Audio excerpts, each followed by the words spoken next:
समय हम आपको लेकर आ गए लखनऊ भवन विधानसभा के घनसौर तहसील के बिनोरी ग्राम पंचायत में बंजारी मंदिर के पास, जहां पर श्रीमद् भागवत कथा का आयोजन किया जा रहा है। ये संगीतमय आयोजन अनमोल दास महाराज के चरण कमलों से किया जा रहा है। यहाँ पर जिस तरह से अगर देखा जाए तो अनमोल दास महाराज की कृपा थी, दयाल शंकर महाराज की कृपा थी, जिस वजह से जो है उनके संकल्प था, उस संकल्प के बाद यहाँ पर जो है आयोजन किया गया। आज अष्टमी का दिन है, आज आखिरी अंतिम एक दिन के पहले है, कल हवन पूजन होना है। तो आप देखिए यहाँ पे किस तरीके से यहाँ पर ये पूजा अर्चना चल रही है। अनमोल दास जी महाराज का आदेश है कि आज मां नर्मदा जयंती के पावन पर्व पर उन सभी माताएं बहनों से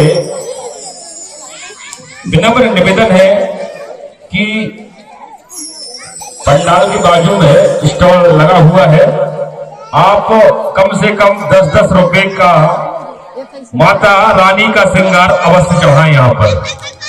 और हम सब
भगवान की है आरती,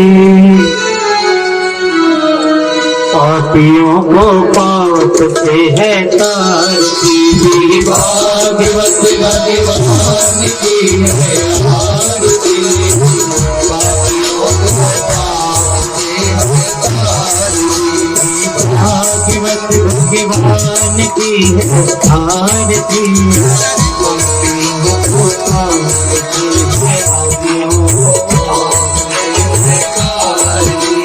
अमर ग्रंथ है मोक्ष पन, यह पंचम वेद निराला, मग ज्योति जगाने वाला। अमर ग्रंथ है मोक्ष पन, यह पंचम वेद निराला, ज्योति जगाने वाला। हरि नाम यही हरि ध्यान यही, हरि नाम यही हरि ध्यान यही, हरि नाम यही हरि ध्यान यही, हरि नाम यही हरि ध्यान यही। के मंगल की आरती, पापियों को पाप से है तारती। भागवत भगवान की है आरती, पापियों को पाप से है तारती। भागवत भगवान की है आरती, पापियों को पाप से है तारती। भागवत भगवान की है आरती, पापियों को पावन पुनीत पापों मिटाने वाला। तो संतुष्टि ब्राह्मण कभी किसी से जल गए, दरवाजे पर झोली उतारा, जिसने दे दिया पा लिए और चले आए। कभी इच्छा जागृत नहीं करते, अर्थात लालच नहीं करते। इतना सरल भाव उन महात्माओं का कि महाराज जिनके सत्संग श्रवण किया और ऐसे ब्राह्मण के अंदर जिनके अंदर ना घमंड नाम की कोई चीज, अहम की ना भावना, जो परमात्मा ने दिया उसी को स्वीकार करके अपना जीवन यापन करना, अपने घर परिवार का भरण पोषण करना, ये मैंने देखा। और महाराज जब मैं वहां गया तो मेरा तो नेवले का ही रूप था। तो मैं जब गया तो ऐसे ब्राह्मणों के भोजन करने से और संत महात्माओं के भोजन करने से जो पत्तल प्रवचन हुआ, जूठन जो था जिसे प्रसाद रूप में हम ग्रहण करते हैं, वह जो है तो मैंने उसे ग्रहण किया। क्यों? क्योंकि वो मेहनत और पवित्रता से कमाया हुआ धन था। और कहते महाराज उसने मेरे को भोजन खिलाया जिसका सरल भाव है, सुंदर मन है, जिनके अंदर छल छिद्र कपट दम्भ द्वेष कुछ नहीं है, जिनको न तो अपने तन का घमंड, न धन का घमंड, और न कहते न अपनी सुंदरता का घमंड, निर्मल मन है जिनका, तो भगवान को भी कैसे भक्त प्रिय लगते हैं। निर्मल मन जने, बाबा तुलसीदास जी ने लिखा है रामचरितमानस में कि निर्मल मनोजन सो मोहि पावा, मोहि कपट चले छिद्र न भावा। जिनके अंदर छल छिद्र कपट है, कहते महाराज वो ऐसे जन भगवान को प्रिय नहीं है। जिनका मन निर्मल, वाणी पवित्र, सुकर्म है जिनके, कहते महाराज वो भगवान को अधिक प्रिय है। तो आज जो है इन संतों का मन निर्मल था, और ये जो एक साधारण ब्राह्मण के यहाँ जो गए हुए थे, तो जिनके यहाँ भोजन नहीं पाया था, प्रेम से कहने का तात्पर्य यह है कि भूखे को भोजन और प्यासे को पानी देना चाहिए। कहते महाराज जी क्यों? क्योंकि जो सात्विक सोच बुद्धि वाले जीव होते हैं, जिनके अंदर धर्म कर्म कहते हैं कुछ रहता है, कुछ पुण्य प्रय रहता है, उनकी बुद्धि जो पवित्र रहती है, कहते हैं महाराज यदि वो भोजन करने के लिए भी बैठे हैं और उनके यहाँ पर कोई भूखा आ जाए तो वो अपनी थाली उठा के भी भाई आप पाइए, तो भूखे को भी भोजन, ये सबसे महान यज्ञ है। तो आज जो है तो कहते ऐसे सात्विक विचार वाले भगवान के भक्तों के यहाँ जिनका निर्मल भाव है, जिनके यहाँ लेश मात्र भी एक प्रकार का अहम नहीं है, उनके यहाँ इन्होंने भोजन किया। कहते महाराज ये मुगले ने और उसको पाकर, वो प्रसाद को पाकर इनका जो है तो आधा शरीर स्वर्ण का हो गया, सोने का, और आधा वैसे ही शेष बचा रहा। तो अब ये वहां से जब चले तो आते धर्मराज महाराज के यहाँ, और धर्मराज महाराज ने पूछा, तो ये धर्मराज से वार्ता करने बता रहे अपनी जीवन की रेखा। और धर्मराज ने जी से कहा कि बोले महाराज लेकिन मैं आपके यहाँ भी आकर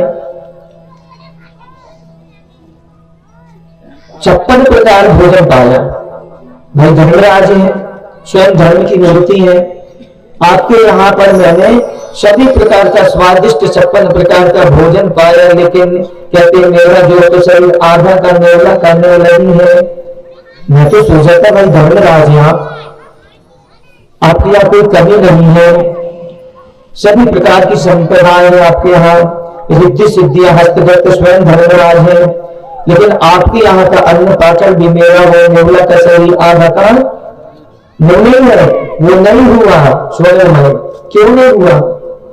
क्यों? क्योंकि उस समय धर्मराज के अंदर अहम की भावना थी, बहुत बड़ा उनके अंदर घमंड था कि मैं धर्मराज हूँ, साक्षात धर्म की मूर्ति हूँ, मेरे से सबसे बड़ा धर्मात्मा दाता कौन हो सकता है संसार में।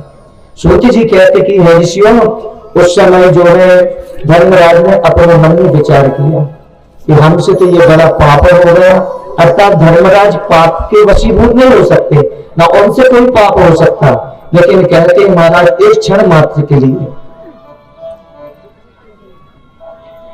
उनके अंदर भाव जागा कि ये ऐसा कैसा हो गया। तो कहते हमें भी जीवन में जो हमारे मन में कभी अहम की भावना नहीं लाना चाहिए। कहते ना धर्म का धर्म हमेशा खाली होता है। आज कल की कथा प्रसंग में आपने जो श्रवण किया, क्या किया कि भोले बाबा के विवाह हुआ, हिमाचल महाराज पार्वती मैया क्या जो है मैंने इनकी रानी जो है माता है उन्होंने बड़े प्रेम पूर्वक इनका विदा किया। भोले बाबा नंदी पर्वत पर माता पार्वती जी को साथ में लेकर कैलाश पर्वत पर आते हैं। इनका जीवन यापन होने लगा, बढ़िया कहते गृहस्थ जीवन बच गया। एक दिन जो है तो माता जी कहती भोले बाबा से, बोले हमने तो बहुत नाम सुना है, आप देवों के महादेव भोले बाबा हैं, सभी त्रिलोकीनाथ सभी देवताओं के देवता हैं, और ये भी सुना है हमने आपका नाम कि आप बहुत बड़े वरदानी हैं, जिसको जो चाहा वरदान दे देते हैं। और भी जो दानी है वो तो सोच समझ के दान देते हैं, लेकिन आपको ये मन में एक भी सेकंड नहीं आता कि हम वरदान हो या अच्छा दान हो, आप बदल सोचे दे डालते हैं। ऐसे महादानी सबसे बड़े दानी हैं आप। तो बोले क्यों ना हम घर गृहस्थी बसा ले, गृहस्थी बस गई है घर बना ले। बोले देखो बारिश के समय में हमें बरसात में भीगना पड़ता है, भाई जंगल पहाड़ों में रह रहे, और ठंडियों के समय में भी, जाड़े के दिनों में भी, ठंडियों में जाड़ कहते हैं ठंडी में दिन काटना पड़ता है, तेज गर्मियों में भी कठिन गर्मियों का सामना करना पड़ता है, कड़कती हुई धूप में उधर नंदी पर बैठ कर जाना पड़ता है आपके साथ। तो क्यों ना हम एक बढ़िया सुंदर सा, आप तो भोलेनाथ है, तीनों कहते सभी देवताओं के महादेव हैं आप, देवों को देव महादेव, आप जिसको आज्ञा करेंगे वही कार्य कर देगा। बोले विश्वकर्मा जी को आदेश करिए और बढ़िया सुंदर सा महल बनवा दीजिए। तो भोले बाबा ने कहा आपका कहना तो ठीक है कि भाई घर द्वार होना चाहिए, किसी की भी बच्ची को लेके आए, घर की लक्ष्मी कहलाती है, तो घर द्वार ठीक होना चाहिए। लेकिन बोले ऐसा है सांसारिक जीव और सभी की किस्मत की बात अलग है, भैया पार्वती जी से भोले बाबा कहते हैं और हमारी बात अलग है। तो बोले हम तो कह रहे औरदानी और संत महात्मा गिनती आती है। देखो साधु संत महात्मा और बाबा ये चारों के भाव कहते महाराज अलग अलग महत्व है इनके। संत वो होता है कहते महाराज जिसका कभी अंत नहीं होता। तो संत समागम हरि कथा तुलसी दुर्लभ हो, ये बाबा तुलसीदास जी ने श्री रामचरितमानस में लिखा है कि संतों का आगमन भगवान की कथा अभी हमारे जीवन में दोनों सानिध्य एक साथ प्राप्त हो जाए, और भक्तों का वहां आना, कथा श्रोताओं का आना, और ऐसे पावन पवित्र पुण्य स्थान पर कथा श्रवण करना, ये तो साक्षात जो है तो स्वर्ग की ही प्राप्ति हो जाना हो मानना चाहिए। वह साक्षात स्वर्ग हमें प्राप्त हो गया है। ये बड़ी सौभाग्य की बात, इसको हम आप नहीं कह सकते। ये स्वयं इसको कहते हैं शास्त्र में, इसकी व्याख्या बड़ी सुंदर ढंग से वेद व्यास जी ने किया है। आज भोले बाबा ने कहा ये सुंदर महल गाड़ी घोड़े महल हटारी ये सब हमारे भाग्य की बात नहीं है।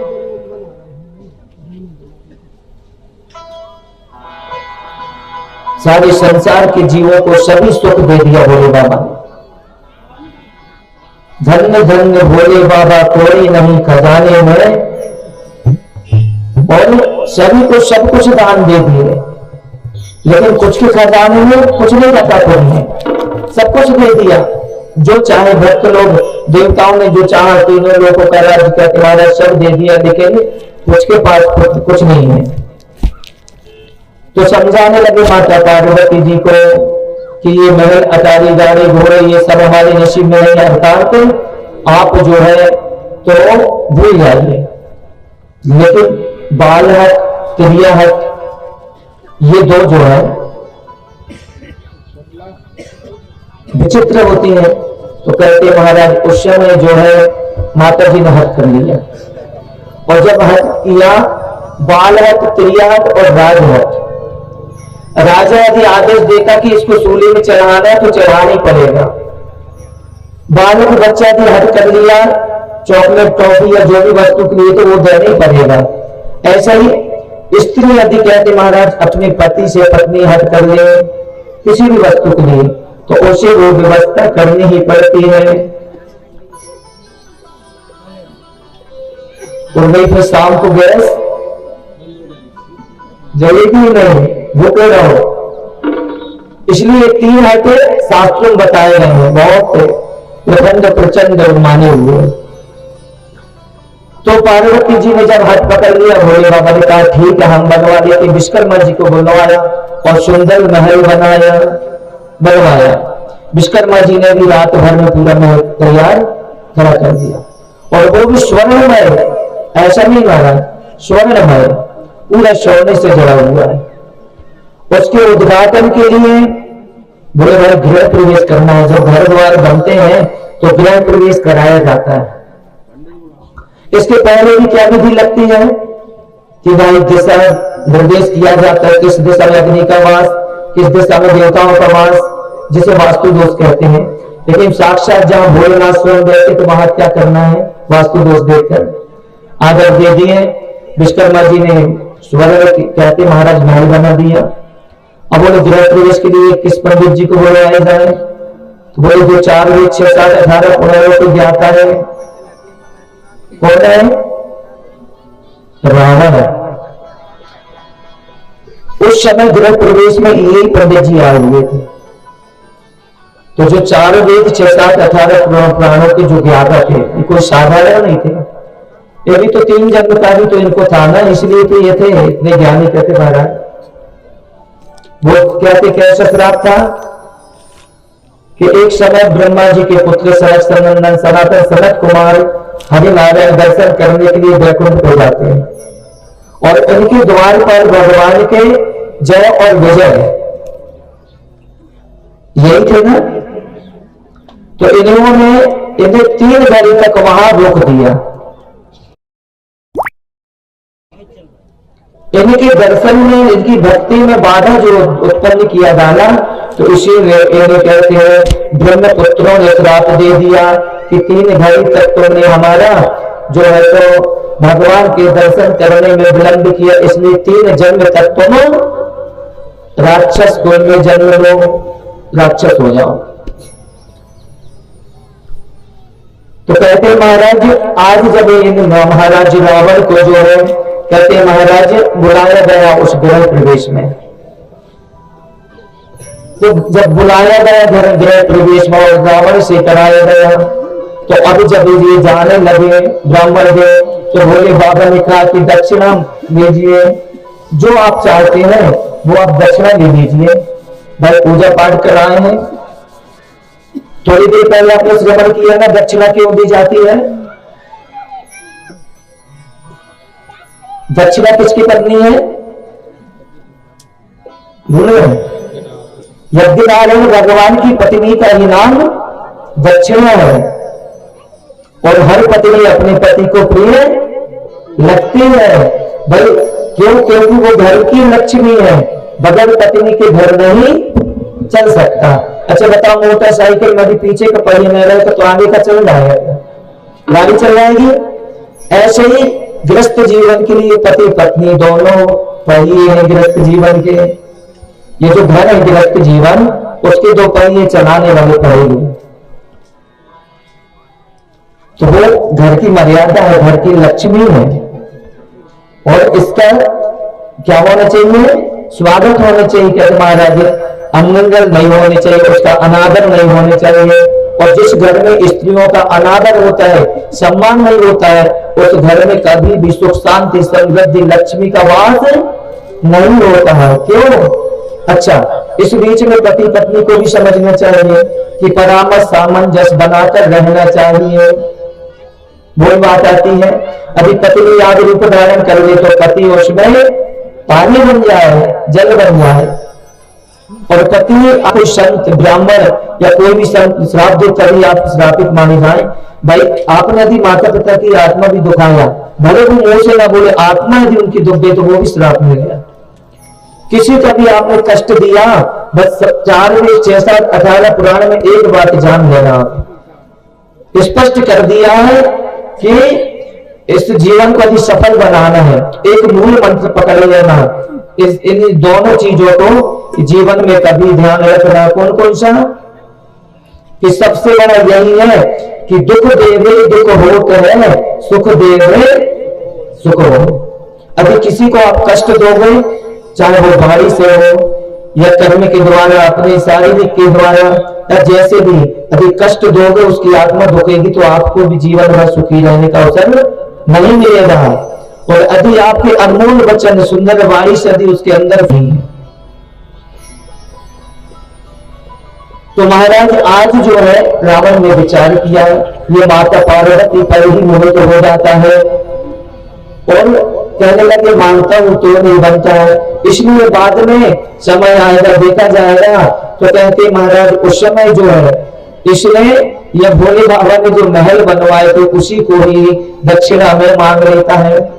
बोले जैसे ही मांगा वैसे ही जो है कि ब्राह्मण संतुष्ट रहे, गुस्सा होकर ना जाए, अनादर ना हो पाए, इतना बड़ा हमने यज्ञ कराया, इसलिए तुरंत भोले बाबा ने उठाकर वो संकल्प दे दिया। अब पार्वती जी ने, हमने पहले ही कहा था ना कि महल अटारी गाड़ी घोड़े सांसारिक ऐसो आराम ये हमारे बस की बात नहीं है। हम तो बोले बस जंगल पहाड़ के बीच पर पर्वत पर कहते महाराज, और जो तो प्रभु श्री राम का चिंतन करते हैं वही हमारे तपस्वी, वही हमारे राजा, वही हमारे प्राणदाता, वही पालन करता, सब भक्ति हम करते हैं जिन्हें हमने अपने हृदय वक्षस्थल में बिठाना है। देवताओं ने हलाहल विष लाया था, इसलिए हमने अपने कंठ में धारण कर लिया था कि यदि उतारेंगे तो हृदय में हमारे प्रभु श्री राम और सीता मैया विराजमान है, यदि वहां ये हलाहल विष पहुंचेगा तो उन्हें कष्ट होगा, दुख होगा, इसलिए हमने अपने प्रभु को कष्ट न पहुंचे दुख नीलकंठेश्वर भगवान की। मां पार्वती जी को समझाते हैं कि बोले देखो ये हमारे भाग्य में नहीं है, जिसके भाग्य में था उसको मिल गई, तभी से सोने की लंका में रावण राज करने लगा। भोले सचिदानंद भगवान की। राम राजा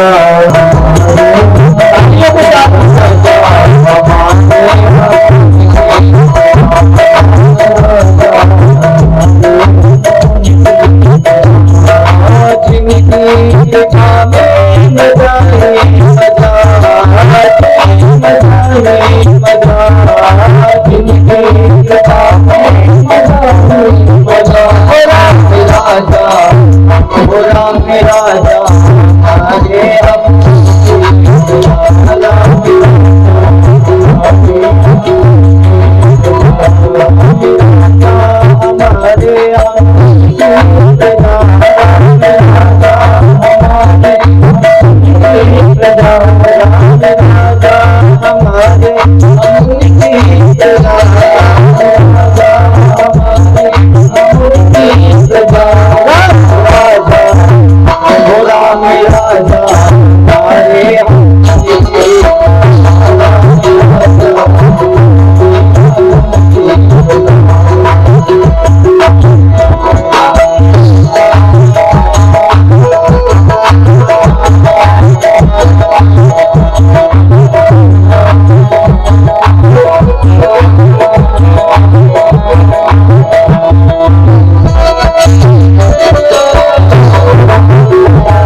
महाकौल संदेश लगातार पिछले 4 दिनों से आपको दिखा रहा है कि किस तरह से संगीतमय भागवत कथा का आयोजन ग्राम पंचायत बिनोरी के ग्राम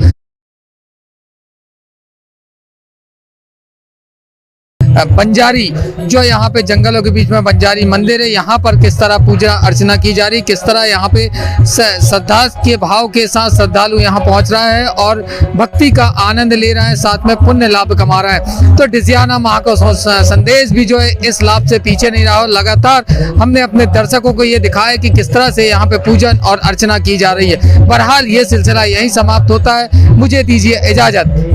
कैमरा पर्सन उमेश श्रीवास्तव के साथ जितेंद्र भरद्वाज, डिजियाना महाकौल संदेश, सिवनी।